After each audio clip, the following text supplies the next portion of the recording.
Hello, peoples, the world. It is I, Bookworm Boy. Hello. I am being brave enough to uh, uh, venture into the world of the internet, put myself out there. But yeah, this is my very first video, and I really want to make this. I've been making video like diary entries for myself, talking about things, but I realized that those things aren't really any use, maybe, or at least some of my insights that might be helpful to other people aren't going to be any use unless I maybe allow other people to see it. So I'm not going to give you my private entry diaries, but this is the stuff that I think might be useful to other people. So today, I really want to talk about depression and what it is and debunk the misconceptions behind depressions. It's oh goodness, it's something that I've experienced, and I know a lot of other people have experienced depression or are experiencing it, I should say. And there's also people who do not have depression and can't really fathom what it is, really. So, and because they don't quite understand what it is, the misconceptions arise. So, I'm wanting to kind of give a better hopefully explain what depression is and what it's like living with depression, kind of maybe in a way that other people can really see it or understand it better than they have in the past. So here we go. So I first want to say the first lie I want to debunk is that it is all in your head. Well, it's not exactly a lie. Let me put it. When people say it's all in your head, it's the intention behind the intention behind what they're saying that makes it wrong. It's like they're correct. It is in your head, but they believe that since it's in your head, it's automatically not real, and that's not true.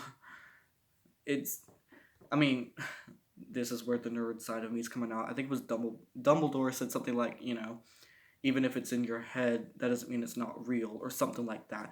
It's how we perceive the world is in our minds. That's how we see the world. That's how we experience the world.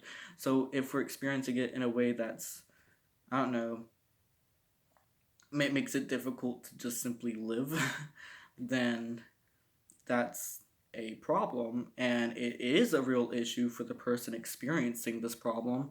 So we need to address the problem. I mean, I just can't understand the people who say depression isn't a real issue when you look at the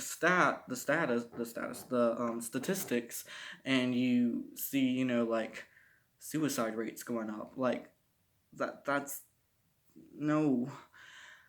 So yes, depression is real. Yes, it's in our heads, but that doesn't mean that it's not real. It is very real. It is a very real issue. So let's address it. The second thing that there's a big misconception around is depression. A lot of people see depression as like just sadness on steroids, and yes, sadness is a component, but that's not really what depression is essentially. Uh, how can I describe? It's really So okay, so like happiness and sadness. A lot of people think sadness is the absence of happiness, but really, it's like two sides of a coin. Happiness is heads, sadness is the tails. They're opposites, but they're also related to each other. Like there's a lot of bittersweet emotions, like nostalgia, for instance, where we're glad that it happened, but we're sad that it's over, kind of thing. Where like the happiness and the sadness just kind of interconnect. They have a very interesting relationship with each other. Happiness and sadness does, and but really the absence of happiness or any good emotion in general would be depression. And that doesn't necessarily mean sadness is the very first emotion that comes into someone that's depressed. Um, oh dang, how can I explain it? And I'd also like just a little disclaimer here. Like to mention that I'm speaking from my own experience and also from having talked to other people. Everyone experiences depression in their own way. No one experiences any emotion in the exact same way. Everyone's unique. They have their own experience with the world and their emotions. So, I'm speaking from my own experience, but also from what I've heard other people say has been from them. So, there's always going to be a little bit of personal bias in this, but I'm trying to extract most of my personal bias from it and like give you the things that I believe are universally true for everyone that experiences depression. So if you might disagree with some things that I say if you're experiencing depression, and that's okay. It's it's it's it's a weird, complicated issue, complicated subject, and the only way we're gonna get through it is if we talk through it and help support each other through it and are vulnerable about it. So that being said, um, I'll now explain what it's like living with depression. So really, living with depression is it's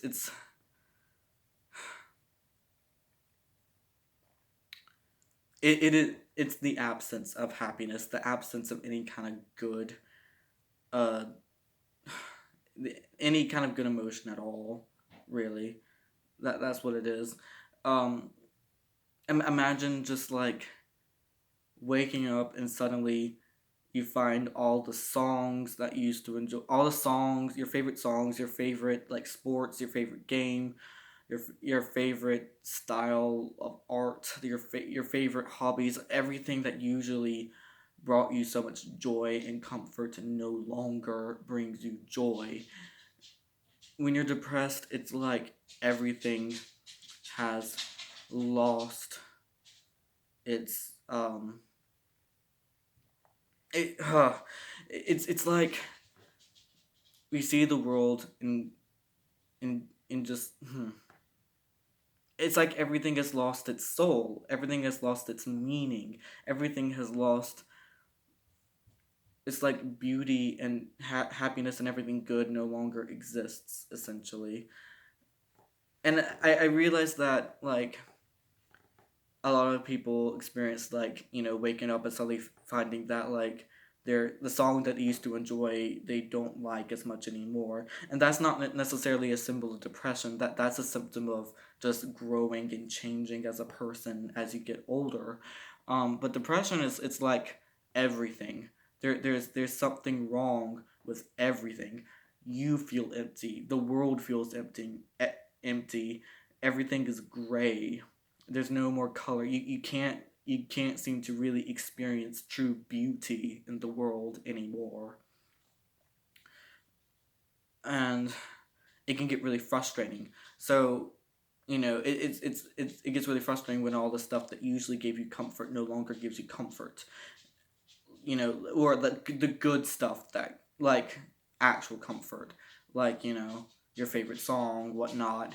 And because the stuff that doesn't give you comfort anymore, people turn to other things to give them comfort, to give them a relief, and that's where things like addictions, drug and alcohol abuse, what's it called, like eating disorders. That's what I'm trying to say, and like cutting yourself, self-destructive habits.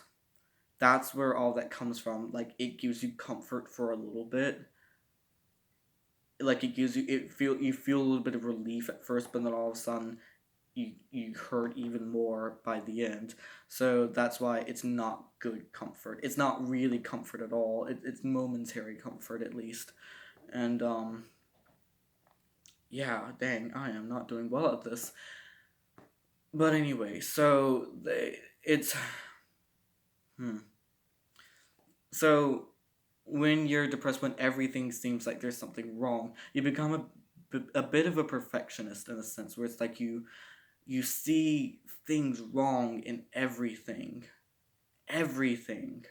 and so you try to like see if maybe you could fix the nitty gritty things that you see wrong with whatever is around you, and you might actually fix some problem, but once that is fixed and you still don't feel better, you get frustrated and upset because it's like, why I just fixed this and now I'm seeing this other problem with it. Why can't anything be fixed? Why can't I stop seeing everything as being wrong? Why can't I view the world as being okay?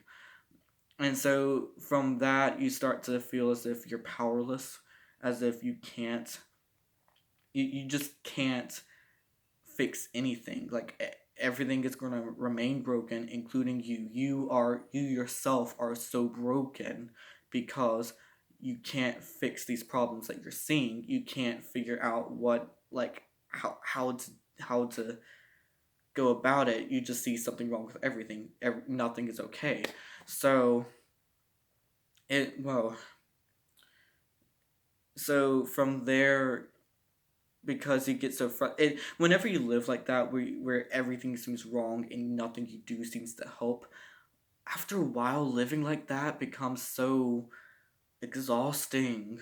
It becomes so exhausting, and you get just so tired after just doing very mundane, ordinary daily life tasks.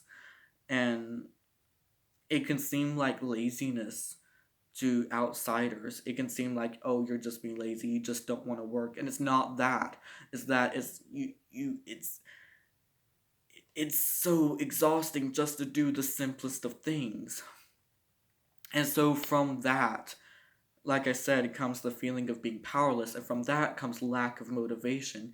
You it's a battle just to get up out of bed. It's a battle to get up out of bed. It's a battle to brush your teeth, take a shower, just live, just simply live, because you're constantly thinking like, oh well, if I'm broken, if I'm this powerless, and if nothing I do is ever gonna help anything, then what's the point? Why try at all? And hmm, and and then from that is where like and sadness and self-loathing, self-hatred, self-worth issues come from that. Self-pity, really. That's where it all comes from, is feeling as if everything is wrong, nothing is okay, and you can't do anything to fix it. And that's what it's like living with depression. And yes, there is an element of laziness, because you just simply don't want to fight anymore. You lose your drive to live, and that is a bit of laziness. But that's, I think, when people say, oh, you're just being lazy, or you're just like melancholy, you'll get over it, that's a lot of blanket statements, and that's making it, simplifying it more than it is. They're not realizing how hard it is to overcome these different like elements, these different stages of depression. And it's very, it's not kind to basically invalidate what someone's going through by just trying to write it off with, you're just being lazy, or you're just this or that, you're just sad, it's just a phase, you'll get over it. Don't do that. If you're not depressed, but you know someone who is, don't ever try to write it off as if you're just this or that. Like, that's not okay, because then you're just digging them deeper into that pit of self-pity, and you're making them feel even more broken, even more worthless than before. So don't do that. um so yeah, that's what that, again, you could experience this in a different way. That's fine. um it it oh, I I just want there to be a better understanding of what it is, what depression is like. Sorry, I just got interrupted there. But anyway. So yeah, I could definitely do more. If anybody out there sees this and finds this helpful, I could definitely do more videos. I would love to talk about this sort of thing. These are the things I think about a lot, and I really want to help anybody else who's going through these sorts of stuff. I'm not a therapist. Do not take anything I say as like, don't think of me as being a therapist essentially, but and to be honest, I've never formally been to a therapist or a counselor at all. I've never done it. And the only real way to get out of this is the Lord.